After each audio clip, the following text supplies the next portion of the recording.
Here comes the poor farmer's country bumpkin. When you think of a wedding, you imagine the couple wrapped in happiness, surrounded by family, friends, and loved ones, spending precious time together. Never would I have thought that I'd hear such demeaning words about my parents at such a beautiful occasion. Just being invited to attend my daughter's wedding, why should they be subjected to such cruel words? Right after, my usually quiet father said, "Let's go home." Yes. That one phrase seemed to set everything in motion. Both Emily and her husband would come to regret the words they carelessly uttered. I always said to take responsibility for your own words, and this truly applies to them. Being elite or whatever, it's useless if you forget what's important. People who don't understand the importance of gratitude need to be taught that there are consequences for such behavior. I'm Hannah Bongard, and I just turned 28 this spring. I live in what you'd call a regional city. I think I lead a convenient life. Most things are accessible by car, and most of my friends live nearby. I never found living in my hometown inconvenient. I'm not into flashy lifestyles, so it's just right for me. Since the field I wanted to study was available at a local college, I commuted from home. After graduating, I was hired by a local specialty food company and still live with my parents. I work hard on weekdays and enjoy shopping with friends or my mom on days off. It's not glamorous, but I find fulfillment in these days. I have an older sister, Emily, who has always been the opposite of me, so we haven't gotten along since we were young. Emily has always been interested in fashion. I could tell even as a kid that she was fascinated by the trend-setting lifestyle of New York.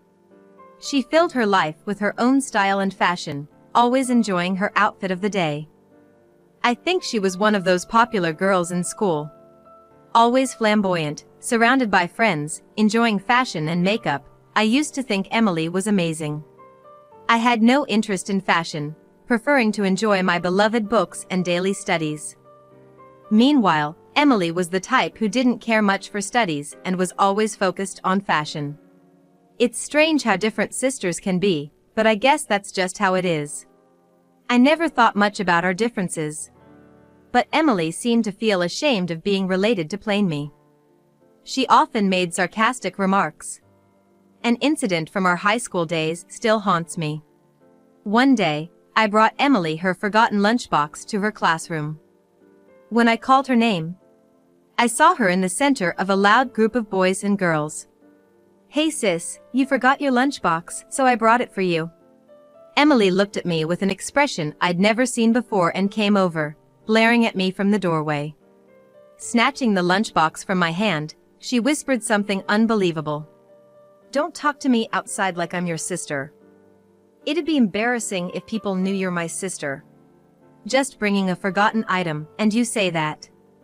Then she raised her voice, waving the lunchbox, and returned to her group. "I guess I left my lunch at the bike racks. Some underclassmen found it and brought it to me." Laughing loudly, she intentionally let go of the lunchbox, making a loud crash. "My parents said I don't need to bring lunch, but they made this boring one anyway. Can't eat this, let's go to the cafeteria." Emily just walked off with her friends to the cafeteria, leaving behind the lunchbox. Despite our mom waking up early to make it along with mine. That lunchbox was just left lying there on the classroom floor, discarded. All I could do was stand there and stare at it. Since that incident, I've been keeping my distance from Emily. We don't really fight, but we don't chat much either. To me, it's just senseless and unbelievable to treat a lunch made with such care so carelessly, wasting it. But Emily doesn't seem to think so. If we can't understand each other, it's better to keep some distance. Emily often talked about wanting to go to New York, so after high school, she went off to a college there. Not that she had something she wanted to study in New York. I can't stand the idea of spending my college years in such a backwater. I'm finally a college girl, I want to enjoy fashion and social clubs, you know? It seemed like she just wanted an excuse to leave this area and our home.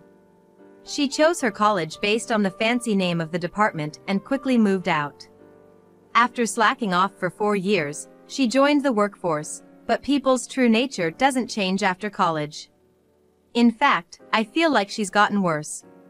After college, she drifted apart from her friends and seemed to have no one to vent her work frustrations to. She started calling me more often, as if begging for someone to listen to her complaints. The things she talks about are so unbelievable, they give me a headache. Listen to this. My boss has no eye for talent, it's so annoying. Calling in the middle of the night, what's up? It's just awful. The report I spent 5 days on? He won't use it. Trying to calm down a loudly complaining Emily on the phone, I listened to her rant. He won't use it? Did something happen?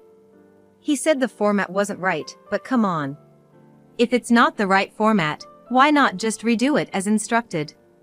But I don't really get it. More importantly, isn't it terrible that he won't use it even though I worked so hard? I understand that the end result is what matters, even if it took days to complete a task. But Emily just doesn't get it. She sees herself as a victim of a terrible boss who doesn't appreciate her hard work.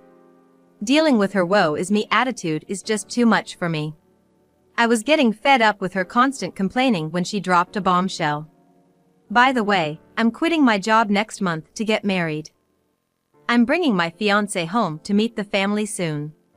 I was shocked in so many ways, my voice came out weird. The sudden decision to quit her job was surprising enough, let alone her getting married. I know all about Emily's ex-boyfriends, and she's dated all kinds of guys. Lately, she's been saying over the phone that she's definitely going to marry Rich, but honestly, I can't imagine who she'd end up marrying. You're quitting your job? And getting married? Yeah, I mean, I work hard, but my boss nitpicks about tiny mistakes and formatting issues. I just can't deal with it anymore. Wanna know about my fiancé? What's he like? You always said you wanted to marry a wealthy, handsome guy. Actually, he's a banker in New York, 5 years older than me. He's in sales and really good at it, so he has to travel for work a lot. I was at a loss for words, stunned on the phone. Oh, that's good for you. Talking to Dad and Mom about it is such a hassle, just pass the message for me. We'll set up a day to meet. Emily has always had this bad habit of dumping everything on me just because it's a hassle for her. I've given up on thinking she'll change at this age. I told my parents about Emily's message and that she wanted us to set a date to meet her fiancé. Looks like we can set it for Sunday afternoon in 2 weeks, around 3 p.m. Is that okay? Sunday's fine. I'll let him know. But on the promised Sunday, even when the afternoon rolled around, there was no sign of Emily and her fiancé. There was no reply to my messages, and I had no idea where they were or what they were doing. Wonder what's going on? They don't show up or call on such an important day. 2 hours of waiting and worrying if they'd gotten into an accident. The doorbell finally rang. Next to Emily was a tall man who introduced himself as Ryder Johnson. He had the refreshing smile of a salesman, a slender build, and smart movements. I found myself staring at him. He looked like someone straight out of a movie. Sorry for the delay. Got held up at a client meeting. Ryder's always busy with work, remember? Anyway, come in. Hannah, make some coffee and snacks for him. Actually, I just had coffee at the client's. I try to limit myself to 1 cup a day to avoid too much caffeine. Ryder looked around, sniffing disdainfully, making me feel a slight irritation towards him. Oh, really? Then I'll make decaf coffee. Were you the sister? I heard you work. I'm Hannah, Emily's sister. I work in an office at a local specialty food company. Oh, that place. Everyone knows too much caffeine affects your daily performance, right? But as the conversation went on, I started noticing something odd about this man. Everything he said seemed to irk me. He appeared self-absorbed, almost as if he was looking down on others. There was a disconcerting feeling while talking to him. And most importantly, I noticed right away that he lacked any words of gratitude or apology. Here's your coffee and snacks. This is decaf. Oh, right. Hey, isn't this cake from that department store's limited edition? The cream doesn't have much depth to it, kinda mediocre. Really? You think so too? Ryder, you have such a good taste. Well, I've been treated to a lot by clients, so I naturally pick up on these things. A cake deserves better cream, you know, something with more richness and depth. Emily and Ryder, with their fussy taste and know-it-all attitude, didn't even apologize for being late. They complained about the cake and coffee served. Frankly, I found Ryder's behavior quite rude. Even if he didn't like it, would anyone really complain so blatantly in front of others? But it was clear he was more impolite than I had imagined. This became evident when my parents met Ryder, who seemed to have just come from working in the field and had some dirt on his clothes. Thanks for coming all this way. I'm Emily's father. Oh, hi. Ryder glanced at my dad and immediately frowned. Sensing this, Emily started to scold my father. Wait, you're dressed like that for an engagement meeting? Well, I guess this is the best outfit your dad could manage. After all, we're in the countryside, not much variety in clothes. That's true. Not many places to shop around here, and sophisticated fashion is hard to come by. I was furious at their exchange. I wanted to retort immediately.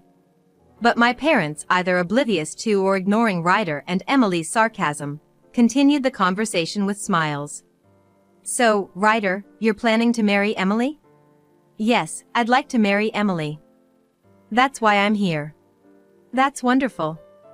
Emily, you've found such a fantastic man. Well, at my level, it's gotta be someone like Ryder to balance things out, you know? Emily replied, puffing up her nose. I had to bite my tongue at her words and continued listening as a member of the family. So, where will you two live after getting married? We're not sure yet. Ryder's so good at his job, he's always in demand at different branches. There's even talk of a promotion coming up. I'm being recognized for my performance in loan operations, even getting an award soon.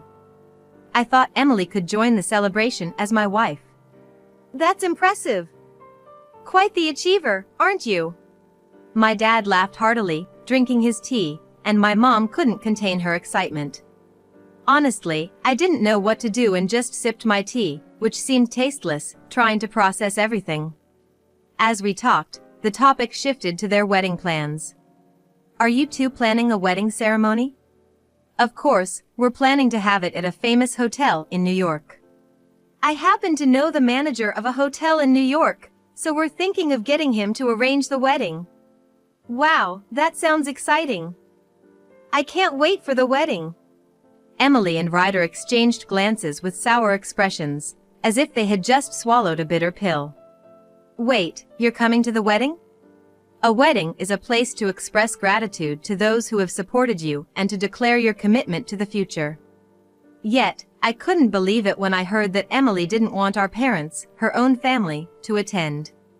Dad pretended not to hear and continued the conversation. In New York, huh? I've got farm work around that time. But maybe I can hire some help? Yeah, it's our busy season. We should arrange for help early. If we arrange for help now, we should be able to go. Haven't been to New York in decades. Maybe stay for a couple of nights? Mom and Dad were excitedly discussing it, but Emily cut them off. No, you don't have to come. Not come? Why? Well, Hannah told me Dad hurt his back doing farm work. Emily's gaze darted around nervously. Yeah, but it's a wedding, after all. Besides, Ryder's parents have already passed away due to illness and accidents, so it would really bother him. Mom covered her mouth in surprise, unable to hide her shock. I didn't know that. Sorry, Ryder. But we'd still like to see our daughter's big day. Emily jumped at the opportunity to speak up. How about live streaming the wedding? You can watch it in real time from home. I'd prefer to be there in person, but considering Ryder's feelings, watching from home would be okay, right Dad? Yeah, I guess. Then Emily turned to me with a surprising request. So, Hannah, I want you to set up the live stream. You've always been good with computers, you can handle it, right? Me? Set up the live stream for your wedding? Think of it as helping your sister who's done so much for you. I wanted to question what exactly she had done for me, but I had a feeling refusing would lead to more trouble later. It wasn't impossible, so I reluctantly agreed. Okay, I'll take care of the live streaming. How many people are you expecting to watch? About 500, I guess. Ryder has a lot of work contacts, and it's hard to narrow down. He's well respected. Not just my current colleagues, but people from all over want to see my wedding. We've already cut down the list.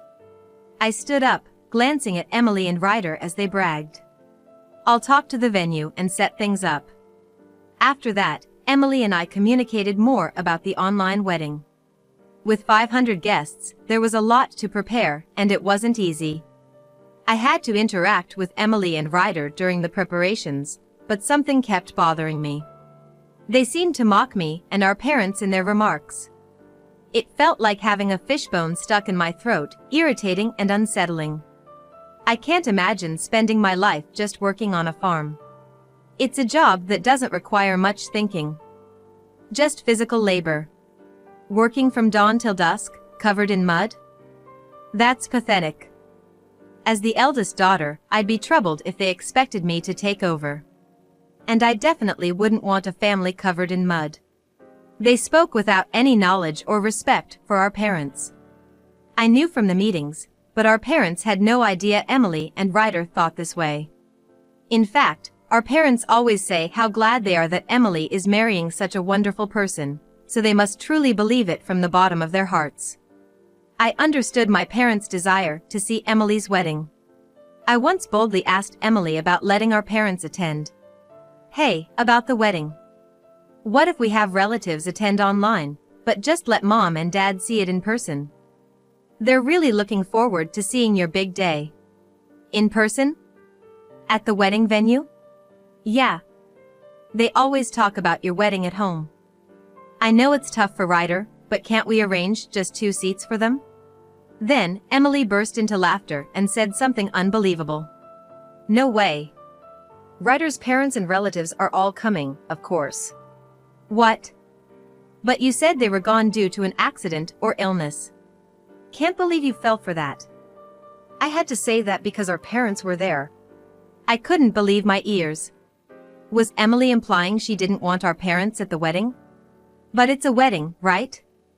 Isn't it a time to show gratitude to your parents? Having our plain, country-style parents at a fancy hotel would be so out of place. Besides, they'd be there as my parents. It would be embarrassing if people knew they were my family. So you were lying when you said Ryder's family wasn't around? Of course, it was a lie. Ryder's parents and relatives are all coming. I was shocked to hear Emily laughing on the other end of the phone. His parents and relatives, what do you mean? Ryder's parents are company presidents, sophisticated and elegant. I can't have them in the same room as our parents. It's just not right. So, you're intentionally not inviting our parents just for that reason? Having a president's family and some farmers together would be ridiculous. Anyway, I told them Ryder's parents were gone, so let's just stick with that. I ended the call with Emily, feeling angry and frustrated. Later, I continued to coordinate with Emily for the wedding. Then, one day, Emily and Ryder called me. Hey, what's up? I just wanted to tell you about the wedding. We've arranged seats for our parents, so please let them know. Really? They'll be so happy. Did you arrange this? Well, yes. After some consideration, we managed to make it possible for them to come. I was pleased to see Emily could be considerate when she wanted to. Thank you. Emily, Ryder, you must have gone through a lot to arrange this. Mom and Dad will be thrilled. But, can we get everything ready in time? Don't worry about that. We'll take care of the arrangements. Just tell them to come without bringing anything. I was surprised to see Emily being so well prepared. Emily always had this belief that others would sort things out for her. It was surprising to hear her say, "Just prepare yourself and come over, that's all you need to do." Got it. I'll let Mom and Dad know. You sure we don't need to bring anything? Well, I thought it would be too much to ask you to prepare everything at the last minute. Just come to the venue and you'll see. After hanging up, I immediately told my parents they could go to the wedding without worrying about preparations. They were overjoyed, almost jumping with happiness. Ryder must have a lot on his mind. We're grateful. It's nice to see Emily marrying into a family that understands people's feelings. It's common for parents attending weddings to rent their outfits and accessories. Knowing this, I wasn't surprised when Emily said to come empty-handed. I guess they'll wear rented tuxedos and formal dresses at the venue. I arrived at the venue early to set up for the live stream. While I was arranging the cameras and equipment, my parents arrived. I heard laughter when they appeared on the computer screen. Look at those country bumpkins from a poor farm showing up here. Wow, they really came with nothing. They don't belong in a place like this. How clueless can you get? In their dressing room, Emily and Ryder started mocking my parents too. Spreading their country stink all over this elegant place, aren't they ashamed? While my parents were getting ready, Emily and Ryder didn't stop their hurtful comments. It's unbelievable that they invited their parents to their wedding only to insult them for coming. I felt sorry for my parents, but I couldn't just celebrate Emily and Ryder's marriage without addressing this. I took the remote and pressed a button. Suddenly, their conversation in the dressing room was broadcasted through the loudspeakers throughout the venue. I also started the video on the computer. By pressing this button, the online wedding stream began. Emily and Ryder never expected it to be pressed before the actual ceremony. Their insults and cruel laughter echoed in the hall. The dressing room was soundproof, so they had no idea what was happening outside. Their offensive words continued to play for a while around the venue. Those who arrived early or were connected online for the ceremony must have been shocked. Hearing such harsh words from a bride in a beautiful white dress is unbearable. My parents finished their preparations quickly and were waiting near the venue, hearing every word. My usually quiet father stood up and said, "Let's go home." Okay. My mother agreed, and they left the venue expressionlessly. Following their lead, other guests began to leave too. My parents were seen talking with people who seemed to be Ryder's parents. Inside the waiting room, Emily and Ryder were clueless about the reactions of my parents and the guests, which was ironically funny. The wedding staff rushed to Emily and Ryder, but it was too late. The venue was almost empty, with many noticeable vacant seats. What's going on here? Why is everyone gone? This is crazy, right? The only crazy thing here is what you've done. They turned to me, startled. Did you do something weird?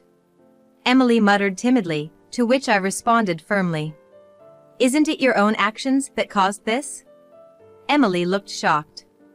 Do you realize how your parents felt about this day? Are you saying this is my fault? Emily glared at me angrily. Ryder, noticing the commotion, came running over. Can you believe almost everyone left? How could this happen? Ryder, you're supposed to be well respected, right? Is this the respect you've earned? Only a few people remained in the venue, looking uncomfortable and restless. Even the few people who remained at the wedding seemed uncomfortable, clearly restless from a distance. They looked like they didn't know what to do, which honestly made me feel a bit sorry for them, but it couldn't be helped. Oh, by the way, there's someone I wanted Ryder to meet. Would you mind? I said, calling over a woman. Who is this? You wouldn't know her, Emily. She's Ryder's girlfriend. What? I didn't know about this. Why are you here? Ryder appeared to be shaking and looked as if he didn't understand what was happening. Did you know Dad owns a small office building downtown? Well, sure, the one near the station, right? That's the one. He goes there sometimes to share the vegetables we grow on the farm. He got to talking with some of the workers there, and that's how he found out. Emily looked at me, her face saying she didn't understand what was going on. A woman Dad often chats with casually showed her phone once, and her lock screen had a man who looked just like Ryder, so Dad asked her about it. What? A lock screen picture of Ryder, what does that mean? When Dad asked, she said the man in the picture with her was her boyfriend. That's ridiculous, believing in such a soap opera story. How gullible can you get? I sighed. Dad didn't think it was actually Ryder either. But when he told the woman about Emily and Ryder's wedding plans, she said I thought so. That's when he decided to check it out himself. The woman, claimed to be Ryder's girlfriend, seemed lost for words and left the venue in tears. What do you mean? Were you seeing someone else too? I thought you only loved me. No, it's not like that. She was just a fling, you are the real deal, right? That's not the point. Stop joking around. Then, I decided to reveal the biggest twist. You guys seem to be fighting right after getting married, but remember, the camera is still rolling. What do you mean? Well, you know what Ryder said. He has many acquaintances and wanted many people to watch the wedding online. You can't just stop the online camera midway. Ryder's face turned pale as he realized what I meant. Does this mean this whole conversation has been broadcasted? Looks like it. Normally, no one expects a wedding to turn into such an embarrassing spectacle. Ryder's expression stiffened and he grew increasingly pale. What do we do? This is bad. What's so bad about it? Emily asked, not understanding the severity of the situation. I decided to explain it to her. This online wedding, people from Ryder's work are watching, right? Including people from his next transfer location? No way. Yes, exactly. He was looking forward to showing off to his colleagues and getting a promotion at his new position. Nobody expected someone up for a promotion to cause such a scandal. Ryder turned pale and finally collapsed to his knees. After that, things went downhill for Emily and Ryder. Emily, who had thought she was marrying an elite banker and the son of a major company's CEO, was devastated when the truth unfolded. Emily was deeply shaken because she had firmly believed that Ryder was an elite banker and his family owned a prestigious corporation. However, it turned out that Ryder's father was just the owner of a small company located in one of the office buildings my father owns in the city. This revelation came to light when they attended the wedding, saw the seating chart, and recognized his father's face. In the venue, while my parents were about to leave, the man desperately apologizing was actually Ryder's father. Despite having already submitted their marriage certificate, Emily and Ryder couldn't call off the marriage and had to continue their married life, albeit reluctantly. Ryder's promotion at his new job was also jeopardized, becoming the guy who embarrassed himself at his wedding. Having their private insults and Ryder's affair exposed at the wedding was undoubtedly humiliating. Nevertheless, Ryder had no choice but to stick with his current job at the bank, now being treated like an outcast. His sales performance plummeted, and the wedding fiasco became a widely known tale. Moreover, someone recorded the guests leaving the wedding one by one, and this footage became a famous wedding mishap video online. Emily and Ryder, who never expected to become infamous in such a way, are now living covertly, wearing off-season masks and sunglasses when walking through the streets. As for me, I continue to live my days in my hometown. There's no glitz or glamour, but I still get my work done and enjoy shopping and reading on weekends. There are joys in a lifestyle that fits me well, and I feel that this is not so bad. I've also experienced a fresh start in my life. I've been getting along well with a salesperson who joined our company mid-year. He may not have outstanding academic achievements or career milestones, but his constant thoughtfulness for me is evident. Meeting a man with kindness like sunshine, I am now savoring my own happiness.